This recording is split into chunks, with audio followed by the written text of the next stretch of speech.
सासू माँ की नई सहेली। प्रिया किचन में चाय बना रही होती है और सुमन ड्राइंग रूम में बैठकर मजे से टीवी देख रही होती है। तभी दरवाजे की घंटी बजती है। प्रिया, जरा देखना तो कौन आया है। देखती हूँ मम्मी जी। प्रिया दरवाजा खोलती है तो सामने पड़ोस वाली विमला आंटी खड़ी होती है। नमस्ते आंटी जी, कैसी हैं आप? मैं तो बिल्कुल ठीक हूँ बेटा, पर तेरी सास को क्या हुआ है? आजकल कहीं दिखती ही नहीं है। जब देखो तब टीवी के आगे जमी रहती है। अंदर तो आइए आंटी। अरे ओ दीपक की अम्मा, कहाँ हो? अरे बिमला, आओ आओ, क्या बात है, बड़े दिन बाद याद आई तुम्हें मेरी। मैं तो हमेशा ही तुम्हें याद करती हूँ, पर तुम ही गायब रहती हो और आजकल तो बाहर भी नहीं आती जाती। तबीयत तो ठीक है ना तुम्हारी? अरे तबीयत को क्या होना है, इस उम्र में तो कुछ ना कुछ लगा ही रहता है। मेरी छोड़ो, तुम ये बताओ कि क्या चल रहा है गली मोहल्ले में। तुम गली मोहल्ले की छोड़ो, चल तो तुम्हारे पड़ोस में रहा है। तुम्हारी नई सहेली आई है। मेरी कौन सी नई सहेली? मैं तो यहाँ बस तुमसे बातचीत कर लेती हूँ या फिर बाजू वाली शर्मा की बहू से दो चार बातें कर लेती हूँ। इसीलिए तो कहा कि तेरी नई सहेली आई है। अब कोई पड़ोस में आया है तो बात तो होनी ही है। कम से कम इसी बहाने हमारा भी एक ग्रुप बन जाएगा। फिर सब मिलकर अपनी बहुओं की शिकायतें किया करेंगे। दोनों हंसने लगते हैं। तभी प्रिया चाय लेकर आती है और सामने टेबल पर रख देती है। दोनों चाय पीती हैं और बातें करते हैं। चलो मैं चलती हूँ, अब कल मिलते हैं। राम राम। अगले दिन प्रिया किचन में कुछ काम कर रही होती है और सुमन आराम से सोफे पर बैठकर मटर छिल रही होती है। तभी डोरबेल बजती है। प्रिया दरवाजा खोलती है तो सामने उनकी नई पड़ोसन खड़ी होती है। जी, आप कौन? मैंने पहचाना नहीं। नमस्ते बेटा, मैं शारदा, आपके बगल वाले घर में अभी 2-4 दिन पहले ही शिफ्ट हुए हैं। ओह अच्छा अच्छा अच्छा, नमस्ते आंटी, अंदर आइए ना आप। देखिए तो मम्मी जी, आज कौन आया है। इतना कहकर प्रिया किचन में चाय बनाने चली जाती है। नई पड़ोसन को घर पे देखकर सुमन थोड़ा हैरान हो जाती है। नमस्ते बहन जी, मैं शारदा, आपकी नई पड़ोसन। अच्छा अच्छा, आप हैं हमारी नई पड़ोसन। आइए आइए, और बताइए कैसी हैं आप? जी बिल्कुल ठीक हूँ। वो दरअसल घर पर छोटी सी पूजा रखवाई थी, बस उसी का प्रसाद देने चली आई। सोचा इसी बहाने नए पड़ोसियों से भी मुलाकात हो जाएगी। ये तो बहुत अच्छा सोचा आपने। सुमन प्रिया को आवाज लगाती है। अरे ओ बहू, जरा चाय पानी का तो आके पूछ लो। ये आजकल की बहुएं भी ना, जब तक बोलो नहीं तब तक कुछ नहीं करेंगी। आई मम्मी जी। प्रिया चाय लेकर आती है। दोनों बैठकर चाय पीती हैं और खूब सारी बातें करती हैं। अच्छा बहन जी, अब मैं चलती हूँ, फिर मिलते हैं। अब तो आना जाना लगा ही रहेगा। शारदा के जाने के बाद प्रिया किचन से बाहर आती है। क्या बात है मम्मी जी, आप दोनों को देखकर तो लगा ही नहीं कि पहली बार मिल रही हो। आप दोनों तो बिल्कुल बिछड़ी हुई सहेलियों की तरह बातें कर रही थी।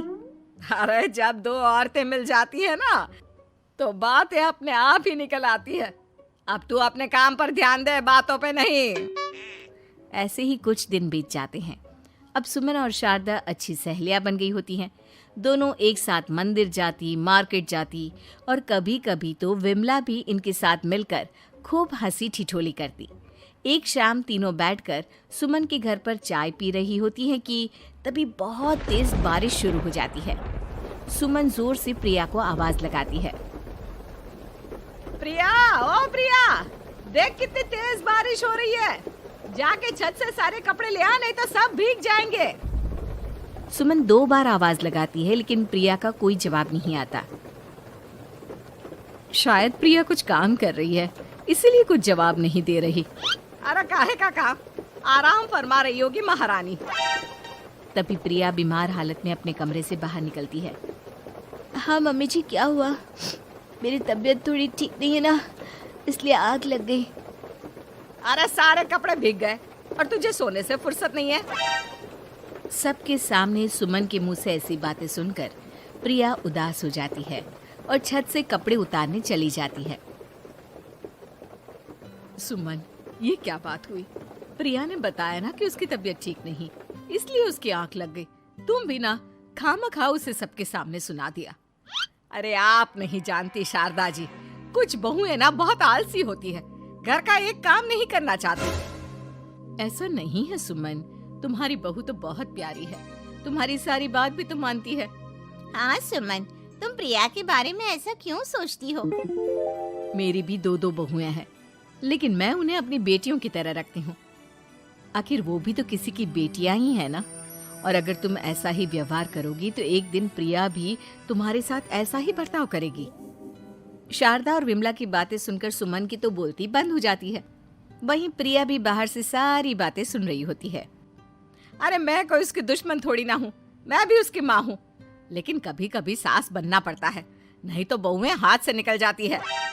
देखो सुमन, ये सब सोच का फर्क है। अगर तुम ये सोचोगी तो कभी प्रिया को अपनी बेटी नहीं बना पाओगी। इतना कहकर शारदा और विमला वहां से चली जाती हैं और सुमन अकेले बैठकर उनकी बातें सोचने लगती है। अगले दिन प्रिया और दीपक अपने कमरे में बैठकर बात कर रहे होते हैं और सुमन उनके कमरे के बाहर कुछ काम कर रही होती है और उन दोनों की बातें सुन लेती है। दीपक, तुम्हें पता है हमारे पड़ोस में जो शारदा आंटी है ना, बहुत अच्छी हैं। अच्छा, ऐसा क्या हो गया जो तुम्हें वो इतनी अच्छी लगने लग गई? कुछ खास नहीं, बस कल जब मम्मी जी मुझे सबके सामने सुना रही थी तो शारदा आंटी ने मेरा साथ दिया। मैं तो सच में हैरान ही रह गई थी जब उन्होंने मम्मी जी को मुझसे ऐसा बर्ताव करने के लिए मना किया। अच्छा, फिर क्या हुआ? होना क्या था, शारदा आंटी तो मम्मी जी को समझा ही रही थी कि बहू को भी बेटी की तरह ही रखना चाहिए, लेकिन मम्मी जी तो मम्मी जी है ना, उन्हें तो मुझ में हमेशा कमी ही दिखती है। काश मुझे भी शारदा आंटी जैसी सास मिली होती जो मुझे भी अपनी बेटी जैसी समझती। सुमन ये सब सुनकर बहुत उदास हो जाती है और वहां से चली जाती है। प्रिया की बातें सुमन के कानों में बार बार गूंज रही थी। उसे बहुत शर्मिंदगी महसूस हो रही थी कि उसने प्रिया के साथ बहुत गलत किया है।